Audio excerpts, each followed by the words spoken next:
皆さんこんにちは、ティモティです。今日から新しい動画ブログを始めようと思って、このシリーズで、覚えやすくて、役に立つ、文法を紹介したいと思います。From today, I'm going to start a new blog, a new video blog, and I'd like to introduce easy to remember and very useful Japanese grammar. So, 今日からすごい簡単な文法を紹介したいと思って、でもこの文法はいつも言ってるから本当に役に立ってると思う。I'm going to introduce some grammar that's really simple, but I always use this grammar. I've known this grammar for maybe about 2 or 3 years, and I use it all the time. And I've been studying Japanese for about 7 years, and I've never seen this grammar in a textbook. Now that doesn't mean it's not in a textbook. It probably is in like an upper level textbook of some flavor, maybe J-Bridge or something. But I've never seen it in a textbook, and that's also probably because I don't really use textbooks all that much anymore. This is stuff I picked up from talking to people, which is kind of what I want the theme of this video blog to be. Japanese grammar that you won't necessarily learn easily in a textbook, but you'll definitely learn if you speak a lot of Japanese. So today's really simple and really useful. Today's grammar is going to be how to say, "It's up to you." Now think about this for a second. We use this all the time. I mean, at least I do. If I'm in a group of people or my friends ask me, well, do you want to go to Starbucks or do you want to go to McDonald's? Or my wife asks me something, what should we do? Where should we go? What do you want to eat? I'll often just say, it's up to you. Because that way I don't have to impose on anyone. And I can let them decide. And I'm pretty easygoing. So if you're easygoing, this is great grammar. So how do you think you would say this in Japanese? If you're kind of a little bit advanced student, you might start thinking of some different ways you could say things like this. That are maybe kind of about ways to say it if you don't know the idiom for it or the grammar I'm about to teach. You could say something like, それはあなたが決めることです. Now you might recognize this if you're into Japanese drama. This is a phrase that the main character in a drama called Kasefu no Mita always says. She always says, それはあなたが決めることです. I'll put it on the screen here. So if you say that, it literally means that is something that is for you to decide. Sounds kind of heavy, right? It sounds a little bit heavy, and it would sound awkward if someone, says, ねえ、Tim さん、スタバに行く？それともマックに行く？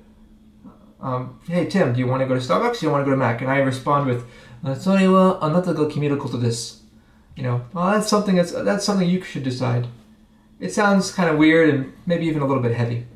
So here's the easy way to say it. It's really easy. Ready? So you say their name to address them, and the word shidai. Shidai. Name shidai. So let's say my friend Masa, and I know like 3 different Masas, so this is not going to single anyone out, asks me, じゃあ今日どうする？図書館に行く？ What do you want to do today? Do you want to go to the library? それとも公園とかに行きますか? Or perhaps maybe you want to go to the park or something. I can say, じゃあマサ次第。私はいいけど、何でもいいけど、マサ次第。I'm fine with anything. It's up to you, Masa. Or my wife says to me, じゃあ今夜の夕飯何食べる? This evening's dinner, what do you want to eat? What do you want to eat today for dinner? I can say, 私何でもいい。みほちゃん次第。I'm fine with anything. It's up to you, Miho-chan. Or, it's up to you, basically, right? So, name plus shidai. You might sometimes also hear kimi shidai or anata shidai. Anata shidai sounds a little bit rough. It's kind of rude to call someone anata if you know their name. If they don't know the name, it might be okay. And kimi sounds a little bit intimate, maybe. Like if you're on a date with someone, you can say, ja kimi shidai. Well, that's up to you. So really good grammar, really easy to remember, right? Now, I'm going to show you one little usage of this grammar that's a little bit different from this whole it's up to you thing. Because technically, if you look up shidai in the dictionary, it means like it depends on, or it depends on something. So you can actually use it with things. So you could say thing plus shidai. So for example, if someone were to ask me, call me up and say, what do you plan on doing this weekend? 今週末はどうやって時間過ごすんですか? How are you gonna kill the time this weekend? I can say like, じゃあそれはちょっとなんか天気次第ですね. That kind of depends on the weather. It kind of depends on the weather. Now there's another way you could say all this. You could say, when it comes to things, we can have thing shidai. It means it's up to the weather, literally. You could say thing niyoru. So you could say, because niyoru also means it depends on something. But it doesn't have that same nuance when talking to someone. When you say, their name plus shidai, if you say it's up to you. If you say that person plus niyoru, it sounds more like it depends on you. So, but you can use it to say, じゃあ天気による, depends on the weather.